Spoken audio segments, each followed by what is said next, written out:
अवधूत चिंतन श्री गुरुदेव दत्त श्रीपादराजं शरणं प्रबध्ये।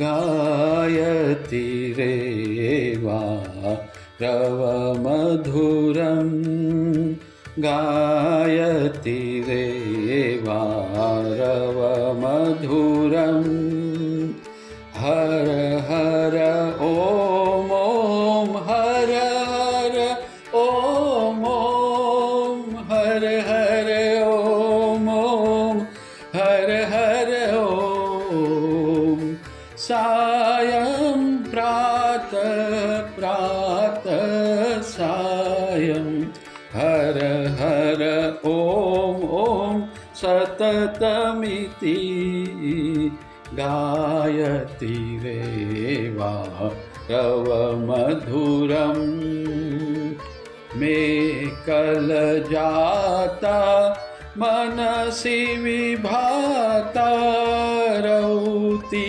कलं किमपीह चिरं त्वमहमहं त्वं त्वमहमहं त्वं त्वमहमहं त्वं त्वमहमिति गायति रेवा रवमधुरं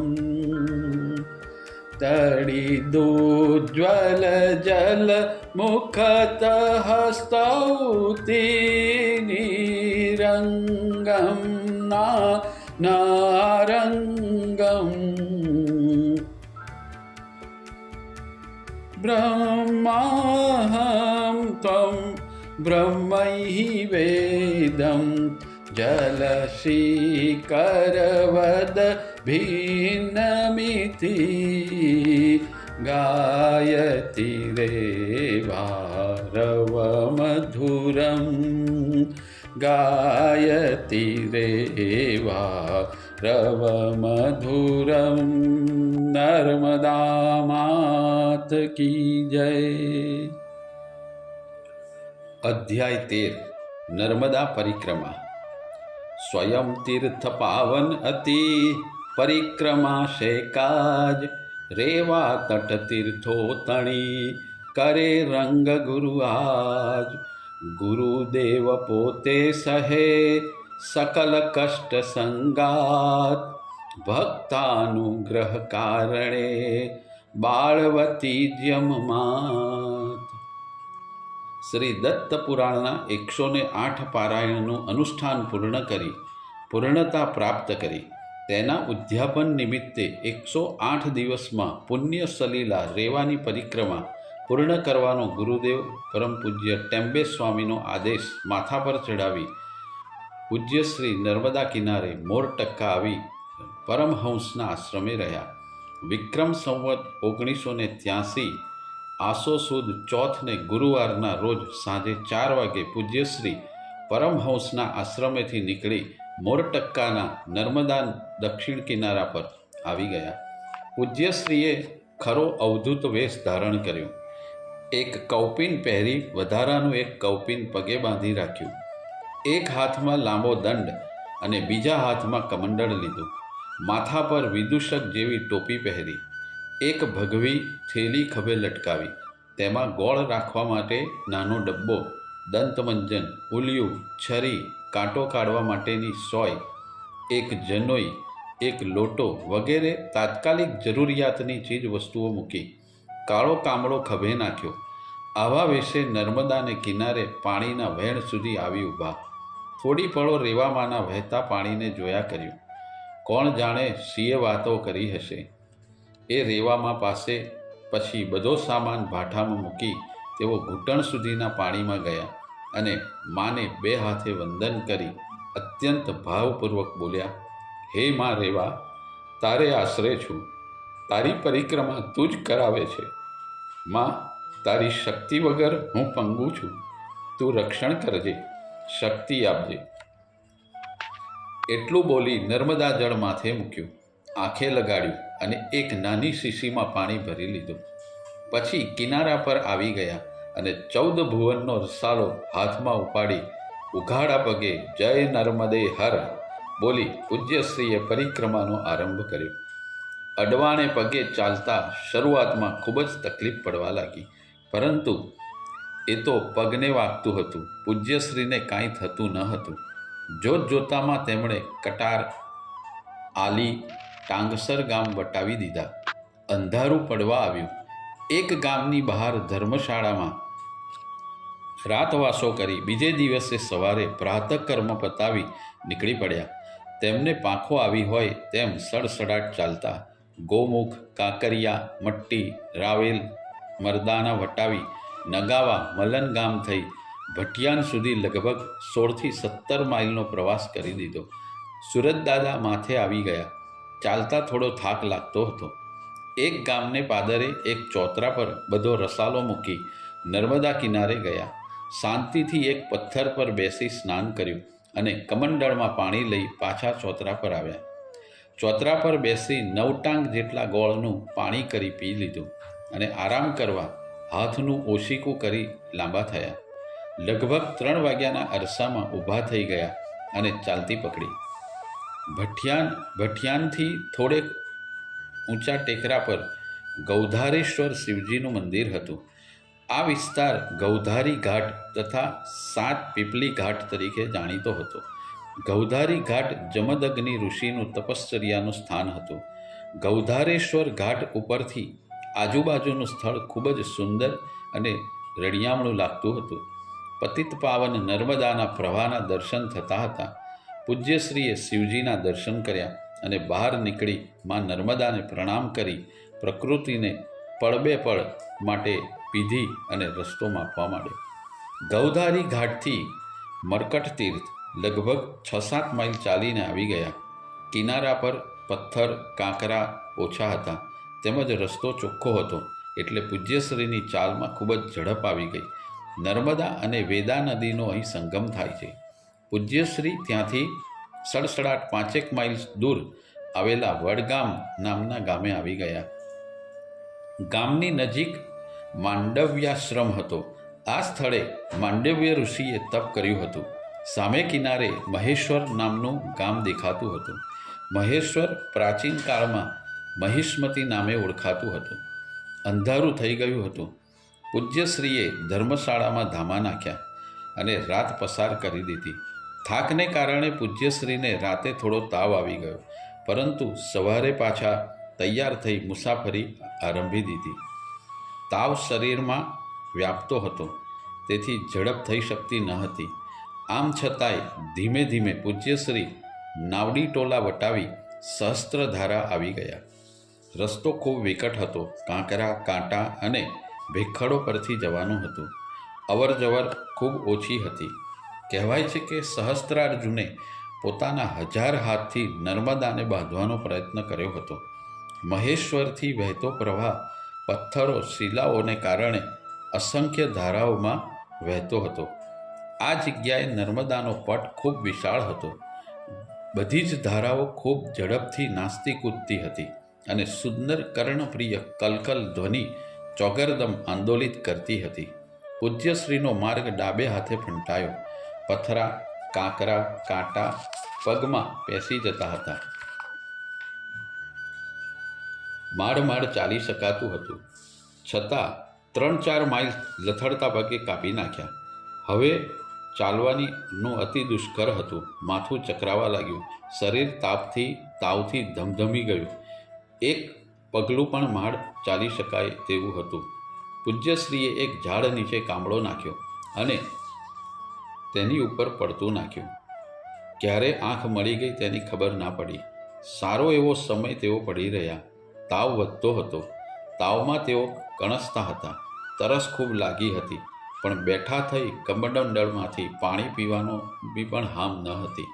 એટલામાં બાજુના ગામનો એક માણસ પસાર થતો હતો. તેની નજર પૂજ્યશ્રી ઉપર પડી. તેણે જોયું તો પૂજ્યશ્રી ખૂબ કણસતા હતા. પેલા માણસે પૂજ્યશ્રીના શરીર પર હાથ મૂક્યો.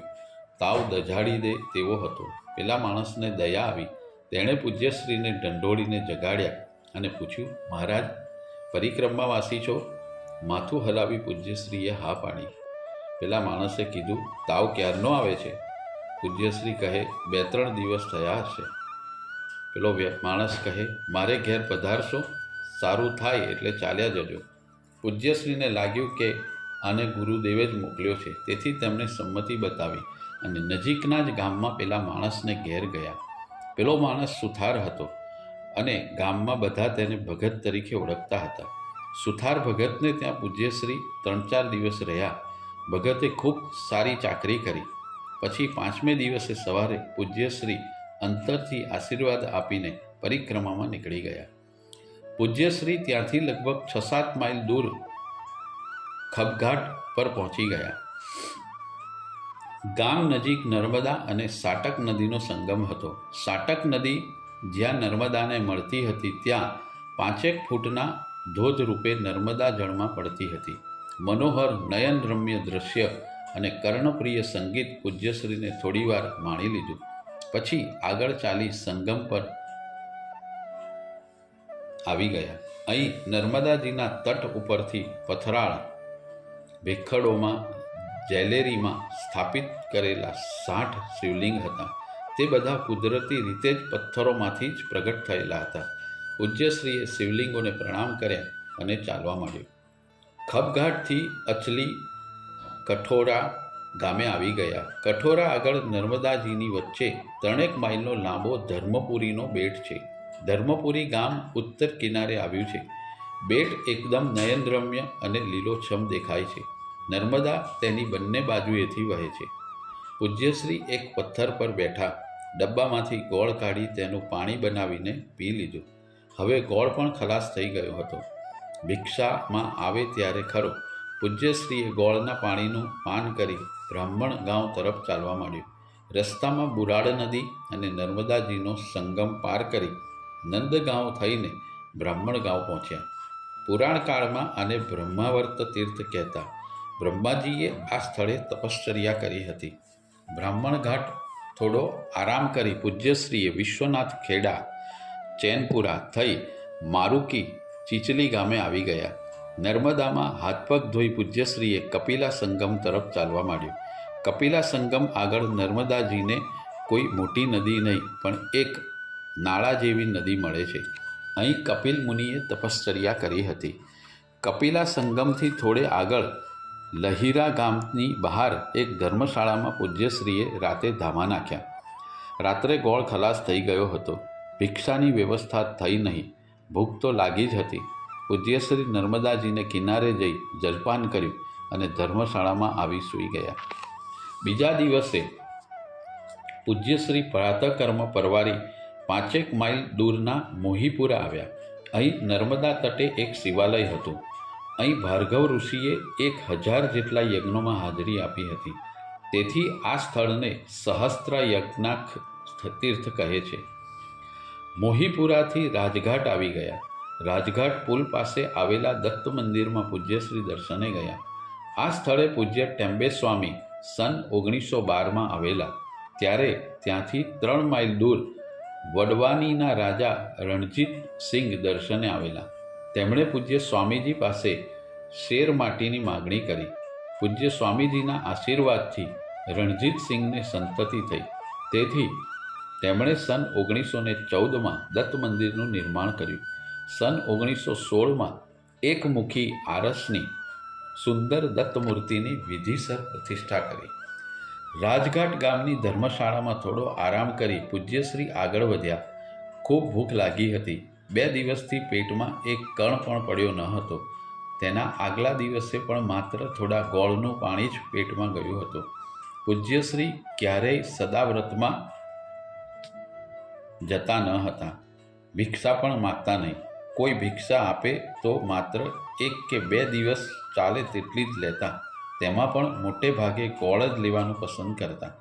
સહેજ પણ સંગ્રહ કરતા નહીં. હવે પગ લથડવા લાગ્યા.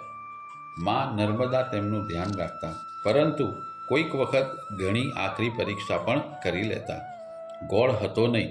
ભિક્ષા મળવાની કોઈ શક્યતા ન હતી. પગથી ચાલવાનું શક્ય ન હતું. સાંજ પડવા આવી હતી. શરીરમાં ખૂબ અશક્તિ આવી ગઈ. ભૂખ તરસને કારણે ચક્કર આવી ગયા. જ્યાં ચાલતા હતા ત્યાં જ ઘડીક બેઠા. પછી પાણી પીને પેટ ભરવા માટે નર્મદાજીના પ્રવાહ તરફ ચાલવા માંડ્યું. ખૂબ રેતી હતી, તેથી પગ ભરાઈ ગયા. વળી ચક્કર આવી ગયા અને નદીની રેતીમાં જ ફસડાઈ પડ્યા અને ત્યાં જ બેભાન થઈને ઢળી પડ્યા. આખી રાત બેભાન અવસ્થામાં જ પડી રહ્યા. સવારે સૂર્યનારાયણે તેમના સુકોમળ કિરણોથી ઢંઢોળીને ઉઠાડ્યા. તેમને ભાન આવ્યું. ધીમેથી બેઠા થઈ ઊભા થયા. નદી કિનારે બેસી ગયા. જેમ તેમ કરી સ્નાન કર્યું.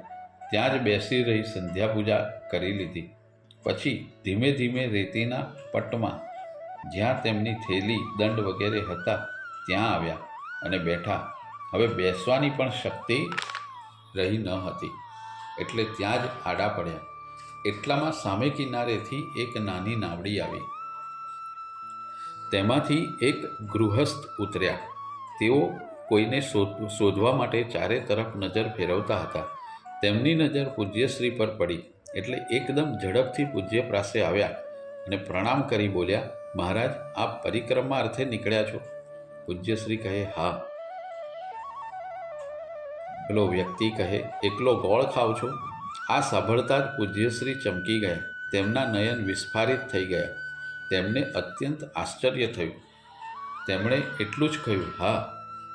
તો પેલા વ્યક્તિએ કહ્યું, તો લો બાપજી, હું આપને માટે ગોળ લાવ્યો છું. પૂજ્યશ્રી કહે, પણ તમને કોણે કહ્યું કે હું મોટે ભાગે ગોળ જ ખાઉં છું? તમને અહીં કોણે મોકલ્યા? પૂજ્યશ્રીએ ગૃહસ્થની સામે જોઈને વાત કરી. પેલા ગૃહસ્થ બોલ્યા, મહારાજ, આજે રાત્રે મને સ્વપ્નમાં રેવામાં આવ્યા હતા. તેમણે મને કહ્યું, સામે કિનારે એક સંત ભૂખને લીધે બેભાન થઈને પડ્યા છે. તે પરિક્રમાવાસી છે. તું સવારે ત્યાં જઈ ગોળ આપી આવ. પછી હું સવારે વહેલો ઉઠી ગયો. પ્રાતઃકર્મ પરવારી બજારમાં જઈ દુકાન ખોલાવીને આ ગોળનો રવો લઈ આવ્યો અને અહીં આવી ગયો છું. પછી તેના થેલામાંથી ગોળનો રવો કાઢી પૂજ્યશ્રી સમક્ષ મૂકી બોલ્યો, મહારાજ, મારા તરફથી આટલી સેવા સ્વીકારો. પૂજ્યશ્રીએ ગોળના રવામાંથી પાસેરેક જેટલો ગોળ કાઢી લીધો અને તેનું પાણી બનાવી પી ગયા. માત્ર ગણતરીની પળોમાં જ તેમના શરીરમાં સ્ફૂર્તિ આવી ગઈ. તેમની અશક્તિ ક્યાંય ચાલી ગઈ. તેમનું મન એકદમ પ્રફુલ્લિત થઈ ગયું. પછી પાણીથી ડબ્બો ધોતા બોલ્યા, ભગત, આપનો હું અત્યંત આભારી છું. રેવામાં આપનું કલ્યાણ કરશે. હવે હું આપની રજા લઉં. એમ કહી ખાલી ડબ્બો જોડીમાં મૂકી ખભે લટકાવી, કામળો ખભે નાખી, માથે ટોપી પહેરી, હાથમાં દંડ અને કમંડલ લઈ પૂજ્યશ્રી ઊભા થઈ ગયા. પેલા ગૃહસ્થ બાકીના ગોળનો રવો બતાવીને બોલ્યા, મહારાજ, આ ગોળ. પૂજ્યશ્રી કહે, મારે જેટલો જરૂર હતો તેટલો મેં લીધો. ફરી ભૂખ લાગશે ત્યારે રેવામાં વ્યવસ્થા કરશે. પેલો વ્યક્તિ કહે, નહીં બાપજી, આ ગોળ તો હું આપને માટે જ લાવ્યો છું. આપે લઈ જવાનો છે. પૂજ્યશ્રી કહે, મારાથી વધારે નહીં લેવાય. હું સંગ્રહ કરતો નથી. આપ એ પાછો લઈ જાઓ. પેલો ગૃહસ્થ આભો બની ગયો. તે સાત્વિક પ્રકૃતિનો હતો. તે બોલ્યો, પ્રભુ, મેં તો સંત ચરણે ધરી દીધો. હવે મારાથી ન લેવાય. પૂજ્યશ્રી કહે, ભાઈ, જરૂરથી વધારે મારાથી નહીં લેવાય. મને ક્ષમા કરો. પેલો ગૃહસ્થ ગળગળો થઈ ગયો. બે હાથ જોડીને બોલ્યો, મહારાજ, હું તો તુચ્છ વિષય જીવ છું. માત્ર સ્વાર્થ અને સ્વપરાયણતા સિવાય કાંઈ ભાથું બાંધ્યું નથી. આપે દર્શન આપવાની આટલી કૃપા કરી તો થોડી વધારે કૃપા કરી ગોળ સ્વીકારી લો. તેની આંખમાંથી આંસુ વહેવા લાગ્યા. પૂજ્યશ્રીએ જોડીમાંથી ડબ્બો કાઢ્યો અને તેમાં 1.5 પાસેર જેટલો ગોળ મૂકી ડબ્બો જોડીમાં મૂકી દીધો.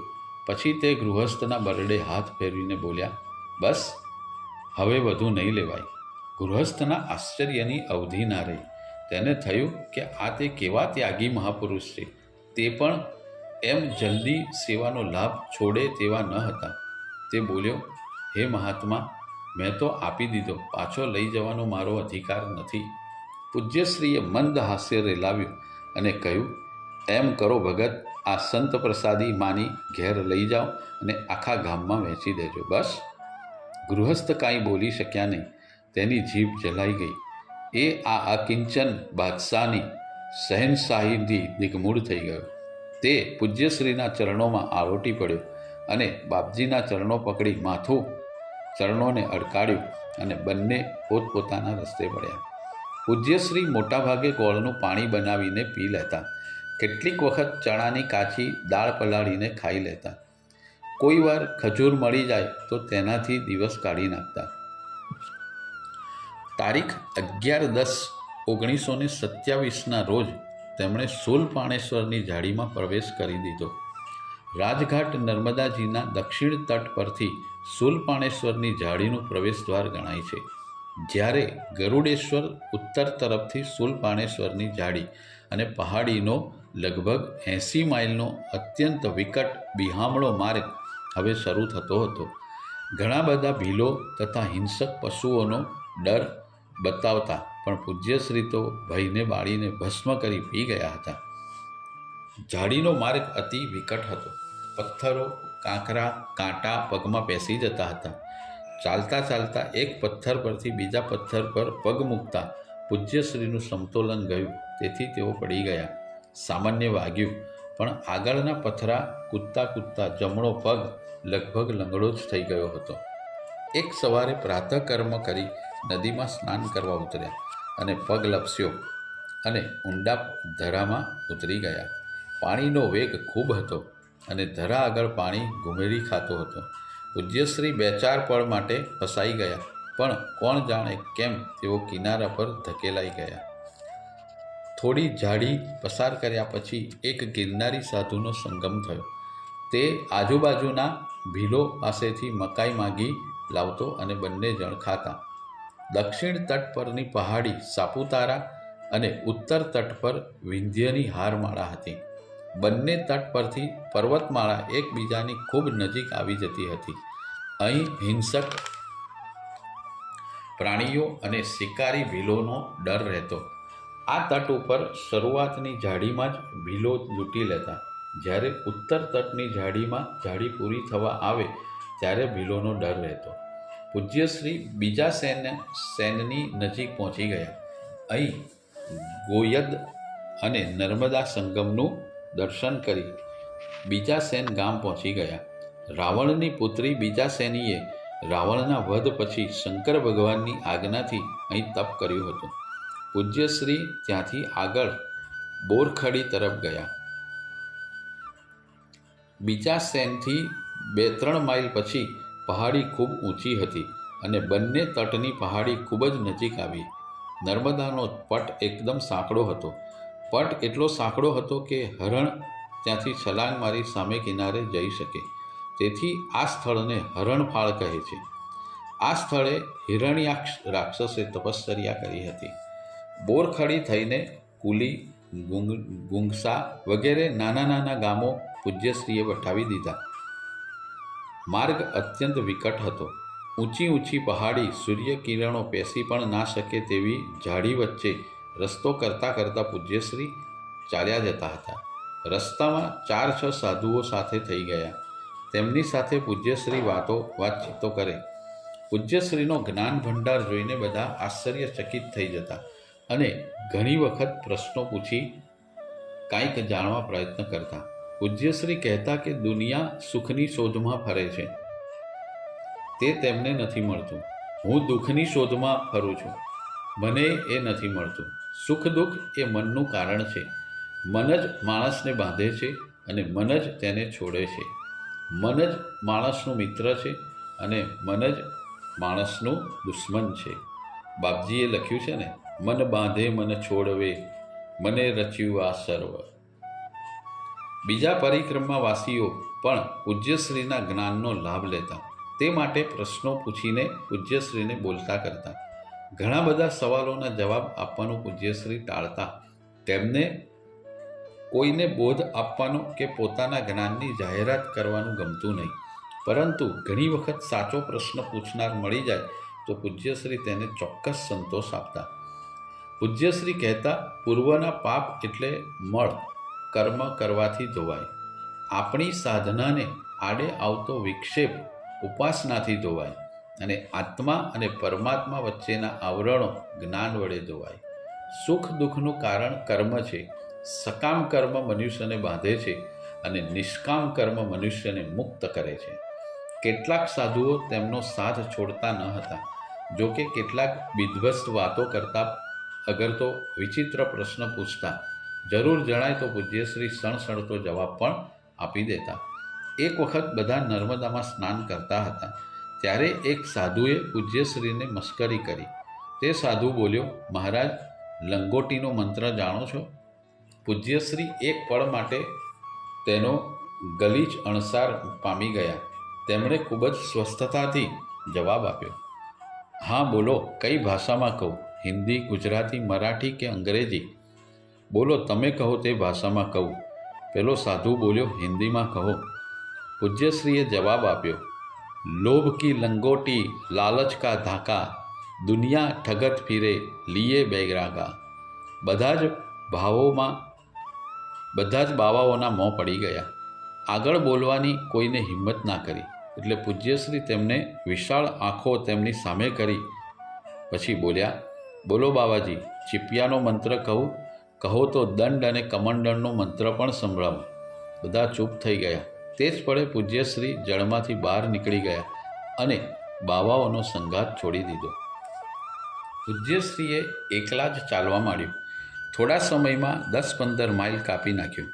પ્રભુ પ્રાપ્તિ માટેની અદમ્ય ઈચ્છા, બ્રહ્મચર્યનું તેજ અને જુવાનીનું જોમ, તેની સાથે સોનામાં સુગંધ ભળે તેમ નંદનવન જેવો રેવાનો કાંઠો, અત્યંત ગાઢી ઝાડીમાં પક્ષીઓનો કલશોર. બસ પૂજ્યશ્રી તો સડસડાટ ચાલવા લાગ્યા. આગળ જતાં 2 કેડીઓ આવી. કઈ કેડીએ જવું તે નક્કી થઈ શક્યું નહીં. આગળ પાછળ નજર કરી. બધે સુમસાન હતું. કોઈ માર્ગ દેખાડનાર દેખાતું ન હતું. એટલે તેમણે ડાબા હાથવાળી કેડી પકડી. પરંતુ જેમ જેમ તેઓ આગળ જતા ગયા તેમ તેમ કેડી ખૂબ જ સાંકડી થતી ગઈ. ઝાડી પણ અત્યંત ગીચ થઈ ગઈ. ઊભા તો ચાલી જ ના શકાય એટલી ભરચક ઝાડીમાં પૂજ્યશ્રી રસ્તો કરતા હતા. આગળ જતાં કેડી અદૃશ્ય થઈ ગઈ. આગળ જવાનો કોઈ રસ્તો દેખાતો જ ન હતો. સાંજ પડી ગઈ હતી. ભયાનક જંગલ હતું. વન્ય પશુઓના અવાજ ચારે કોરથી આવતા હતા. શિયાળ, સસલું, ઝરખ, રાની, બિલાડો, સાપ જેવા પ્રાણીઓ તો તેમની આગળ પાછળ ફરતા હતા. પરંતુ બાપજી માટે બધાય પ્રાણીઓ દત્ત સ્વરૂપ હતા, આત્મ સ્વરૂપ હતા. તેથી પ્રાણીઓનો ડર લાગવાની વાત જ ક્યાં હતી. ઝાડી પણ એટલી ગીચ હતી કે નમતા પહોરના સૂર્યકિરણો અંદર પ્રવેશી જ શકતા ન હતા. તેથી પૂજ્યશ્રીએ એક ઝાડ નીચે રાતવાસો કરવા કામળો નાખ્યો. થેલો, દંડ, ટોપી બધું માથા આગળ મૂકી હાથનું ઓશીકું કરી 1.25 મણ રૂની તળાઈમાં લંબાવ્યું અને નિશ્ચિંતતાથી આંખો મીચી. 5-10 પળમાં તો પરમેશ્વર જોડે તાર જોડી દીધો. થોડીવાર પછી સૂકા પાંદડાનો અવાજ કાન પર પડ્યો. પૂજ્યશ્રીએ આંખો ખોલી અને જોયું તો એક કઠિયારો ટૂંકી પોતળી માથે ફાડ્યું, તેની ઉપર લાકડાનો ભારો અને હાથમાં કુહાડો લઈ ઊભો હતો. તે મરક મરક હસતો હતો. તેના કાળા ભમ્મર પણ ભવ્ય કપાળ પર વાંકડિયા વાળની 2-4 લટો રમતી હતી. તેના મુખ ઉપર નિર્મળ હાસ્ય રમતું હતું. આંખો ચમકતી હતી. બાપજીએ પણ તેની સામે ભુવનમોહક સ્મિત કર્યું. કઠિયારો બોલ્યો, મહારાજ, પરિક્રમા કરવા નીકળ્યા છો? બાપજી કહે, હા. કઠિયારો કહે, તો આવા ઘોર જંગલમાં અંતરિયાળમાં કેમ પડ્યા છો? પૂજ્યશ્રી કહે, ભાઈ, જંગલ શું, ગામડું શું અને શહેર શું, બધેય અલખના બેસણા છે. કઠિયારો કહે, સાચી વાત છે મહારાજ, પણ અહીં નજીકમાં જ એક ગામ છે. તેમાં એક નાની ધર્મશાળા છે. તેમાં રાતવાસો કરો. મારી પાછળ આવો. જવાબની રાહ જોયા વગર જ કઠિયારો આગળ થયો. પૂજ્યશ્રી પ્રભુની મરજી કહીને તેની પાછળ ગયા. તેમને થયું કે આ કઠિયારો ક્યાંથી ફૂટી નીકળ્યો અને તેના મોં પરનું તેજ અલૌકિક છે. માન કે ન માન, પણ આ અવધૂત, આ સામાન્ય કઠિયારો નથી. પૂજ્યશ્રી વાતનો તાક કાઢતા કઠિયારાની લગોલગ થઈ ગયા અને વાતો કરવા લાગ્યા. પૂજ્યશ્રીએ પૂછ્યું, ભાઈ, તમે કોણ છો? શું કામ કરો છો? આમ ક્યાં જાઓ છો? તમારું ગામ કયું? એક સાથે અવધૂતમાં રહેલા માસ્તર સાહેબે પ્રશ્નપત્ર કાઢી નાખ્યું. કઠિયારો માત્ર મીઠું હસ્યો અને કુહાડો બતાવી બોલ્યો, મહારાજ, હું કઠિયારો છું, જંગલમાં લાકડા કાપું છું. મારું ગામ આ બાજુ છે અને અફીણ લેવા સામેના ગામ જાઉં છું. એટલી જ વાતમાં સહજતામાં પ્રશ્નોનો ઉત્તર આપી દીધો. પૂજ્યશ્રી આગળ કંઈ પૂછવા જાય ત્યાં તો ગામનું પાદર દેખાયું. પૂજ્યશ્રીને ખૂબ નવાઈ લાગી. તેમને થયું, આ ગણતરીની મિનિટમાં ગામ કેવી રીતે આવ્યું? કઠિયારો બોલ્યો, જુઓ મહારાજ, પેલી બાજુ ધર્મશાળા છે, આજની રાત ત્યાં કાઢી નાખો. પૂજ્યશ્રી વિચાર શૂન્ય અવસ્થામાં જ તે બાજુ વળી ગયા. 4-5 ડગલા ભર્યા હશે ને એકદમ કઠિયારાનો વિચાર આવ્યો. તેમણે પાછળ જોયું તો ક્યાંય સુધી કઠિયારો દેખાતો ન હતો. પાદરમાં એવી કોઈ જગ્યા ન હતી કે તે કોઈ બાજુ જતો રહ્યો હોય અને દેખાતો બંધ થાય. પૂજ્યશ્રી ખૂબ ગૂંચવણની સ્થિતિમાં ધર્મશાળામાં ગયા. હાથ પગ ધોયા, થોડો આરામ કર્યો અને ગામમાં ગયા. પૂછતા અફીણવાળાની દુકાન શોધી કાઢી. આખા ગામમાં અફીણની દુકાન એક જ હતી. પૂજ્યશ્રીએ દુકાનદારને પૂછ્યું, ભાઈ, હમણાં કોઈ કઠિયારો અફીણ લેવા આવ્યો હતો? દુકાનદાર કહે, અરે મહારાજ, આજે તો સવારથી કોઈ ગ્રાહક જ નથી. તમારે જોઈતું હોય તો લાવી આપું, સસ્તા ભાવે આપી દઈશ. પૂજ્યશ્રીએ સાંભળ્યું ના સાંભળ્યું કંઈ બોલ્યા. જો અહીં આવે તો ધર્મશાળામાં મને મળવા મોકલજે. પૂજ્યશ્રી ધર્મશાળામાં ગયા. હવે મનોમન ખાતરી થઈ ગઈ કે પ્રભુ જ કઠિયારાનો વેશ ધરીને આવ્યા હતા. કઠિયારાનું મોહક સ્મિત પૂજ્યશ્રીની આંખો સમક્ષ દેખાવા લાગ્યું. પૂજ્યશ્રી ખૂબ જ પ્રસન્નતાથી મલકાયા અને 2 હાથે અત્યંત ભાવપૂર્વક પ્રણામ કર્યા અને સૂઈ ગયા. સૂતા ખૂબ ધીમેથી પૂજ્યશ્રી બોલ્યા, પ્રભુ, ગોરખનાથ પાસે તો તમે તેમનો ગર્વ ઉતારવા સંતાકુકડી રમેલા. મારી પાસે શા કારણથી સંતાકુકડી રમો છો? બીજા દિવસે સવારે પ્રાતઃકર્મ પરવારીને પૂજ્યશ્રી નીકળી પડ્યા. રસ્તો તો અતિ વિકટ હતો, છતાં એક પછી એક નાના ભીલ લૂંટારુઓના ગામ વટાવતા ડુંગરાઓ એક પછી એક ઠેકતા છેક ઝલકન નર્મદાના સંગમ સુધી આવી ગયા. અત્યંત બિહામણી પહાડી હતી. બીજા સેન પછી મોરટક્કાથી છેક ઝલકન નદી સુધીનો વિસ્તાર ભીલોના ડરવાળો ગણાય છે. આ ગાળા દરમિયાન પરિક્રમાવાસી એક જ વખત લૂંટાય એવું નથી હોતું. ઘણી બધી વખત પણ લૂંટાઈ શકતા હોય છે. ઝલકન સંગમ પર પૂજ્યશ્રીએ હાથ પગ ધોઈ થોડું જલપાન કર્યું. પછી સડસડાટ ચાલવા માંડ્યું. બપોર થવા આવી. એક ગામની ભાગોળે ચોતરા પર બેસી થોડો ગોળનું પાણી પી નાખ્યું. પછી થોડા આડા પડખે થયા. અડધો કલાક સૂતા ના સૂતા ત્યાં તો પૂજ્યશ્રીએ ઉઠીને ચાલવા માંડ્યું. ઝાડી, કોતરો, ડુંગરાઓ પાર કરીને પૂજ્યશ્રી અંધારું થવા આવ્યું ત્યારે કિનારા પર એક મોટી ટેકરીની તળેટીમાં આવી ગયા. રાતવાસો કરવા માટેની જગ્યા વિચારવા લાગ્યા. ટેકરી પર ક્યાંક જગ્યા મળે તેમ વિચારી તેઓ ટેકરી ચડી ગયા. ટેકરી પર એક બાજુએ 3 ગિરનારી બાવાઓ બેઠા હતા. સામસામે ગુરુદેવ દત્તની આપલે થઈ. એક સાધુ બીજાની સામે આંખનો ઈશારો કરી બોલ્યો, પેલા ઝરણા પાસે જઈને આરામ કરો, તમને ત્યાં બરાબર ફાવશે. પૂજ્યશ્રીએ વિચાર્યું કે આ લોકો વાતો કર્યા કરશે, ગાંજો પીશે અને મારી ઊંઘ બગડશે. તેના કરતાં અહીંથી દૂર ઝરણા પાસે જ આરામ કરું. પૂજ્યશ્રી ઝરણા પાસે ગયા. ઝરણામાં એકદમ નિર્મળ જળ વહેતું હતું. થોડેક જ દૂર એ નર્મદામાં મળી જતું હતું. પૂજ્યશ્રીએ થોડુંક જલપાન કરી ઝરણાથી લગભગ 10 ફૂટ દૂર કામળો પાથર્યો અને ઝરણાનો સુંદર કર્ણપ્રિય કલકલ ધ્વનિ સાંભળવા બેસી રહ્યા. રાત પડી ગઈ. પૂજ્યશ્રીએ લંબાવ્યું. આકાશ સામે જોતા તારાઓ સાથે તારા મૈત્રી કરતા અલખમાં ખોવાઈ ગયા. સાધુએ તાપણું કર્યું અને ગપાટા મારતા તાપણા કરતા હતા. મોડી રાતે પાસેની ઝાડીમાં સહેજ સળવળાટ થયો. પૂજ્યશ્રીએ પેલા સાધુઓને કહ્યું, સાધુ મહારાજ, જરા સાવધાન રહેજો. આ બાજુ કોઈ જંગલી જાનવર હોય તેમ લાગે છે. પેલા સાધુઓ જાગી ગયા અને તાપણામાં થોડા ચીટિયા પાંદડા નાખી તેને સતેજ કર્યું. થોડીવાર કશું સળવળ્યું નહીં એટલે સૂઈ ગયા. પૂજ્યશ્રી પણ સૂઈ ગયા. વહેલી પરોળે પૂજ્યશ્રી ઉઠી ગયા. પ્રાતઃકર્મ પરવારી સ્નાન સંધ્યા કરી ધ્યાનમાં બેઠા. થોડી જ વારમાં ધ્યાન લાગી ગયું.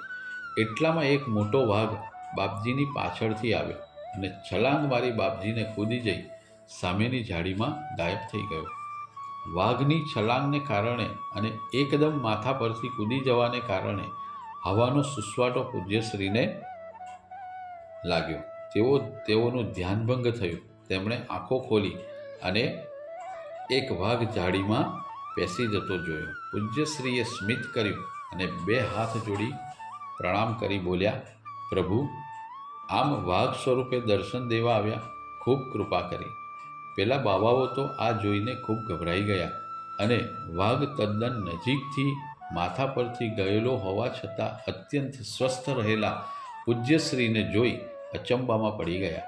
તેઓ પૂજ્યશ્રી પાસે આવ્યા અને બોલ્યા, મહારાજ, અમને માફ કરો, અમારાથી આપનો ગુનો થઈ ગયો છે. અમે જાણતા હતા કે રોજ રાતે વાઘ આ ઝરણામાં પાણી પીવા આવે છે, તેથી જ અમે આપને ઝરણા પાસે સૂવા જણાવ્યું હતું. એટલામાં વાઘ આવે તો સૌ પહેલાં આપને પકડે, એટલામાં અમે અહીંથી ભાગી જઈએ તેવો અમારો ઈરાદો હતો. અમને ક્ષમા કરો મહારાજ. પૂજ્યશ્રી ખૂબ જ શાંતિથી બોલ્યા, જુઓ સંતો, તમારે કોઈ દોષ નથી. એ તો વાઘનું વિકરાળ સ્વરૂપ લઈ પ્રભુ મને દર્શન દેવા આવ્યા હતા. પ્રભુના સૌમ્ય સ્વરૂપના તો દર્શન બહુ કર્યા, અત્યારે આ સ્વરૂપે દર્શન દીધા. તમે કોઈ જાતની ચિંતા કરશો નહીં, જાઓ આરામ કરો. કેટલી પ્રચંડ સ્થિત પ્રજ્ઞતા, કેવી અવધૂતી દ્રષ્ટિ! ભયંકર જંગલી પ્રાણીઓમાં પણ પ્રભુના દર્શન કરે તે કેટલી ઉચ્ચ સ્થિતિ! સર્વત્ર આત્મભાવે નિરખી સર્વને પરમાત્મા સ્વરૂપ ગણી અદ્વૈતની ઉપાસનાના ઊંચામાં ઊંચા શિખરો સર કરી પૂજ્યશ્રીનો વાંગમય દેહ સર્વત્ર મોહરી રહ્યો હતો. પૂજ્યશ્રીએ પત્રગીતામાં તપસી મોદી કાકાને લખ્યું છે, જગમાં બધે હરિદેખ, હરિમાં હે જગ વિલોક, આત્મરૂપે સર્વપેક, વસે તદંકે શ્રી હરિ, રહે નહીં ન તેને દૂજું, એ જ અર્ણવ એ જ મોજું, તપસી વૃથા કેમ ધ્રુજું, રાખ ભેજું ઠેકાણે. અજવાળું થતાં તો પૂજ્યશ્રીએ પરિક્રમા ચાલુ કરી દીધી. અત્યંત વિકટ રસ્તામાં કાંટા કાંકરા પગ સાથે મૈત્રી જાળવી રાખતા હતા. ક્યારેક કાંટો વાગતા લોહી પણ નીકળતું હતું. પગમાં વાડિયા પડી ગયા હતા. ઘણી વખત વાડિયામાંથી પણ લોહી નીકળતું. પૂજ્યશ્રીની અક્ષીર દવા નર્મદાજીનું જળ પગ ધોઈ આગળ નીકળી જાય. બપોર થતાં પૂજ્યશ્રી પેંડરા ગામે આવી ગયા. પેંડરા ગામે પૂજ્યશ્રી આસોવદ ચોથને 1983ના રોજ આવ્યા. ગામ પહાડી વિસ્તારમાં નાની નાની છાપરીઓના રૂપે વસ્યું હતું. પેંડરાની બિલકુલ સામેના એટલે કે ઉત્તર કિનારે હાંફેશ્વર હતું. હાંફેશ્વર મહાદેવના મંદિરમાંથી આ તટ પરના પરિક્રમાવાસીઓ માટે પણ સીધાની વ્યવસ્થા થતી. પણ આ તટેથી બીજા પરિક્રમાવાસીઓએ ખૂબ બૂમો મારી પણ સામે તટે અવાજ પહોંચ્યો નહીં. તેથી સાથેનો એક સાધુ ક્યાંકથી થોડા મકઈ ડોડા લઈ આવ્યો. તે શેકીને ખાધા, પાણી પીધું. થોડો આરામ કરી પૂજ્યશ્રી શૂલપાણેશ્વર તરફ નીકળી પડ્યા. પૂજ્યશ્રી પવન વેગે ચાલતા અત્યંત વિકટ માર્ગથી હવે ટેવાઈ ગયા હતા. ગમે તેવા અણીદાર પથ્થરને કે કાંટાને પગ ગોઠતા ન હતા. મુખરડી, ડરીલ, બામણી વગેરે ગામ વટાવી સિંદુરી નર્મદાના સંગમ પાસે આવ્યા.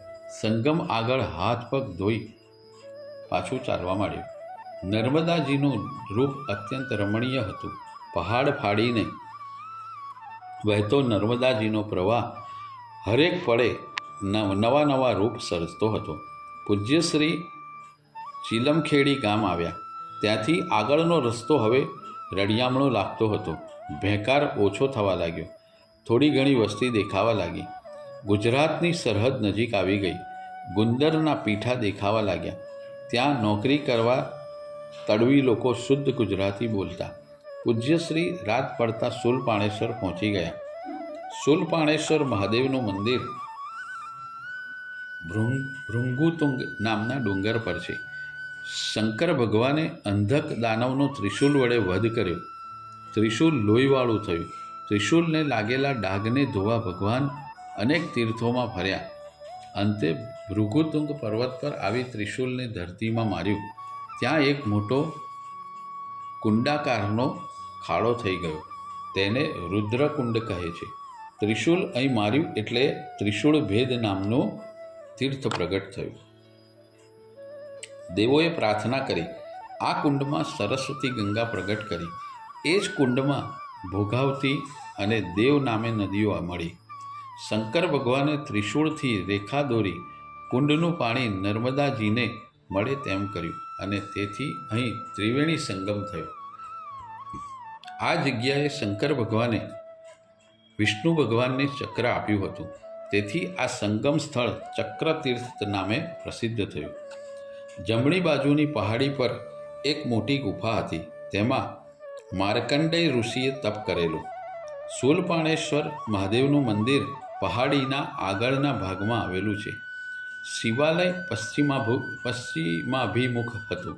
નર્મદાજીનું અતિ રમણીય સ્વરૂપ માણવા માટેનું આ સર્વોત્તમ સ્થાન છે. પૂજ્યશ્રીએ નદી કિનારે એક ઘાસની ઝૂંપડીમાં રાત પસાર કરી દીધી. સવારે ઉઠી પ્રાતઃકર્મ પરવારી ભૃંગુતુંગ પહાડ ચડી તેની પરના ભૈરવ જાપ પર આવેલા પ્રાચીન શિવાલયના દર્શન કર્યા. નીચે ઉતરી રુદ્રકુંડના દર્શન કર્યા. ત્યાંથી નીકળી થોડે દૂર આવેલા રણછોડજીના દર્શન કરી પૂજ્યશ્રીએ પરિક્રમા આરંભી દીધી. પૂજ્યશ્રી ચાલતા ચાલતા મોખડી ગંગા નદી અથવા મોક્ષ ગંગા નદી સુધી આવ્યા. ત્યાંથી થોડે દૂર મોખડી ગામ હતું. પહાડી માર્ગે ચાલતા મોખડીના ધોધનો અવાજ કાન પર ભરી દેતો હતો. પૂજ્યશ્રીએ અવાજ સાથે તદ્રુપ થઈ જઈ ઈશ્વરાનુસંધાન કરી દીધું. અહીં નર્મદાજી કૂદકો મારીને વહેતા હતા.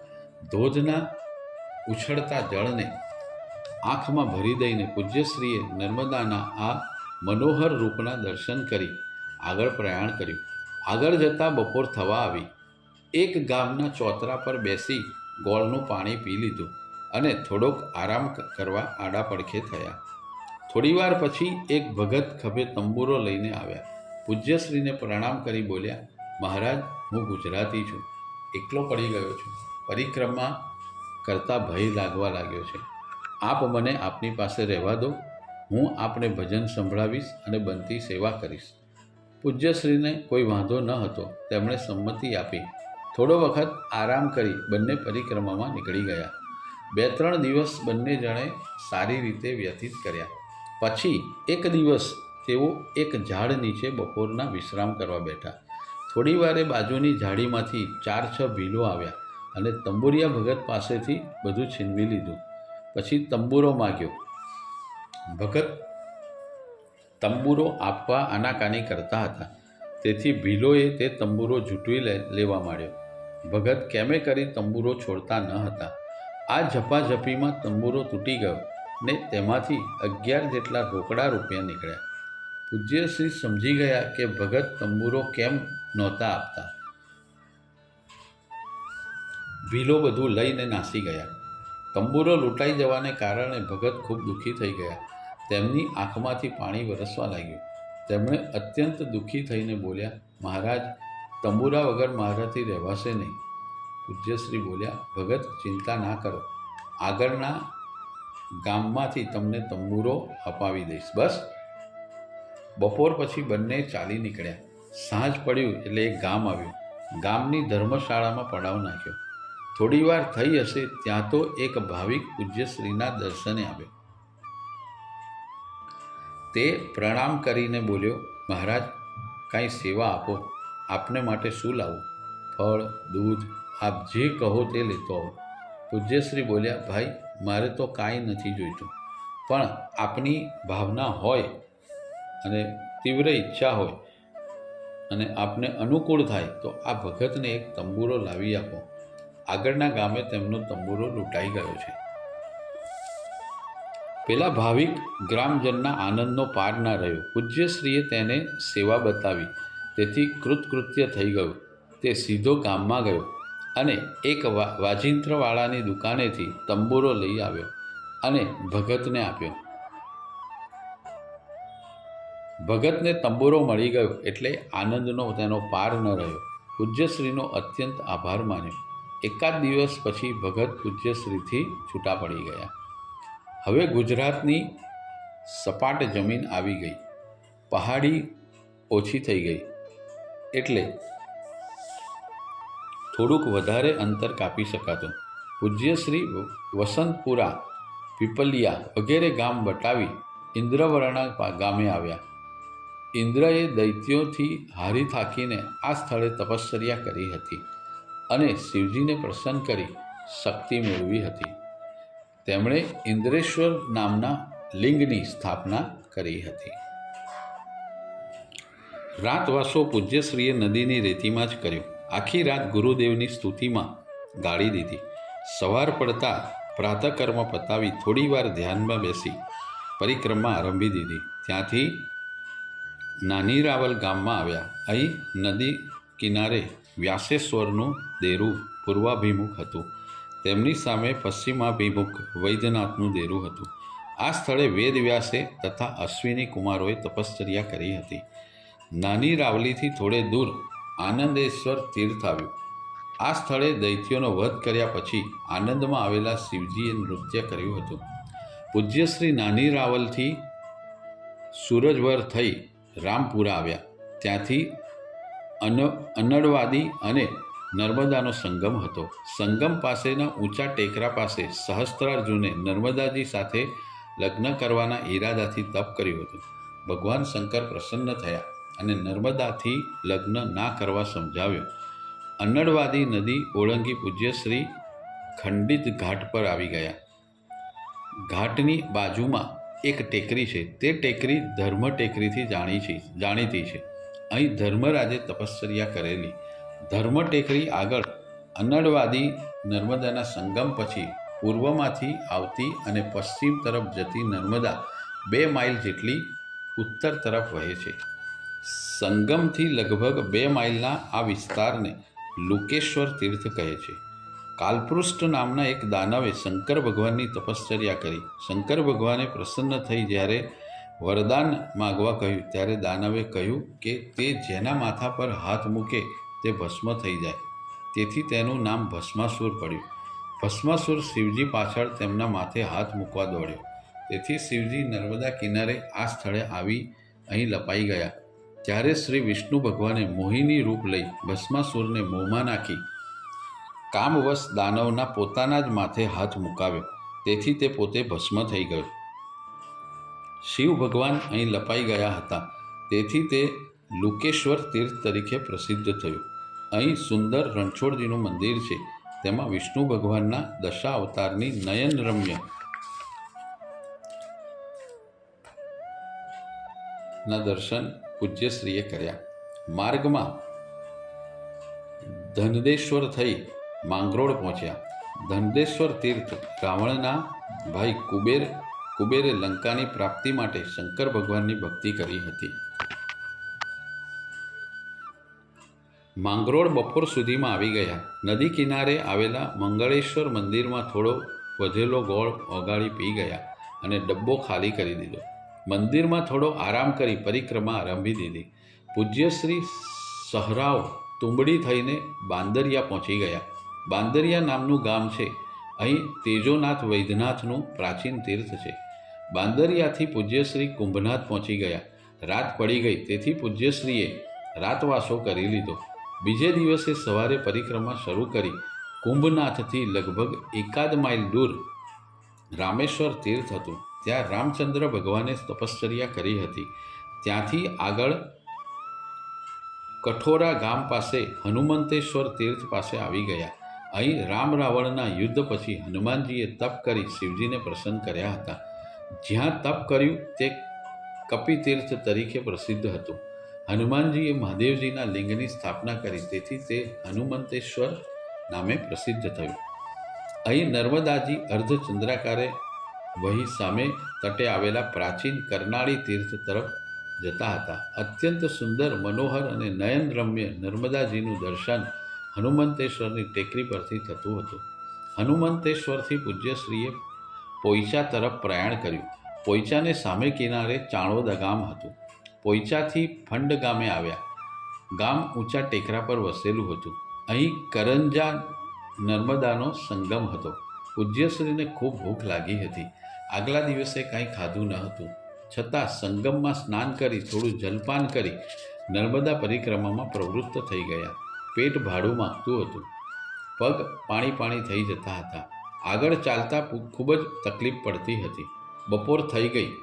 પૂજ્યશ્રી અત્યંત તીવ્ર ભૂખથી વિચલિત હતા.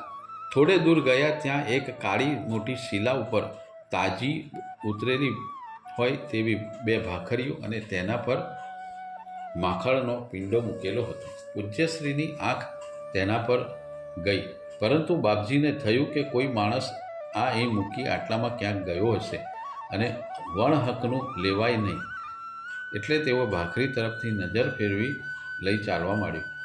પેટની આગ ભડભડ બળતી હતી, છતાં નર્મદે હરના જાપ જપતા ચાલવાનું ચાલુ જ રાખ્યું. થોડા આગળ ગયા ત્યાં એક મોટા પથ્થર પર 2 ભાખરી મૂકેલી હતી, પરંતુ તેની ઉપર માખણનો પિંડો ન હતો. પૂજ્યશ્રીને વિચાર આવ્યો કે આ માં રેવાની પ્રસાદી જ છે. એક વખત પ્રસાદી જતી કરી દીધી એટલે માખણ અલોપ થઈ ગયું.